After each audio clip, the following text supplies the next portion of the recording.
Eman Bacosa Pacquiao inamin. Si Jillian Ward ang naging inspirasyon ko sa pagpasok ko sa showbiz. Jillian Ward flattered sa malinaw na paghahanga ng bagong aktor. Nagising ang showbiz world sa isang nakakagulat, ngunit sweet na revelasyon mula kay Eman Bacosa Pacquiao. Matapos nitong diretsahang sabihin na si Jillian Ward ang isa sa pinakamalaking dahilan kung bakit siya pumasok sa industriya ng showbiz. Hindi na nagpaikot-ikot pa ang bagong aktor nang tanungin tungkol sa kung sino ang nagbigay sa kanya ng lakas ng loob na sumubok sa pag-aartista. Sa mahinahon ngunit tapat na boses, sinabi niyang matagal na niyang hinahangaan ang journey, talento at professionalism ni Jillian at ito raw mismo ang nagbigay sa kanya ng inspirasyong sumabak sa mundo ng kamera at spotlight.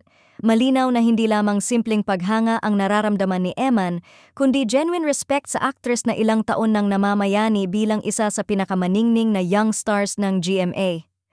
Nang makarating kay Jillian Ward ang pahayag, hindi niya napigilang mapangiti. Kita raw sa kanyang mukha ang halo ng pagka-flattered at appreciation nang marinig ang malalim na paghanga ni Eman. Ayon kay Jillian, nakaka-touch naman. Hindi ko inexpect na naging inspirasyon pala ako sa kanya. I'm really flattered and proud of him kasi nakikita ko yung dedication niya ngayon. Dagdag pa ng actress, nakakatuwa raw isipin na ang kanyang hard work ay nagiging motivation para sa mga bagong artista na tulad ni Eman at nakikita niyang malayo ang mararating nito dahil sa disiplina at passion. Sa ngayon, mas lalo pang lumalakas ang usap-usapan tungkol sa posibilidad na pagtambalan ng dalawa sa isang proyekto. At kung sakaling mangyari iyon, tiyak na magiging interesting ang dynamics nila. Dahil ang isang inspirasyon, sa wakas, ay nakaharap na sa taong naturang na inspire niya.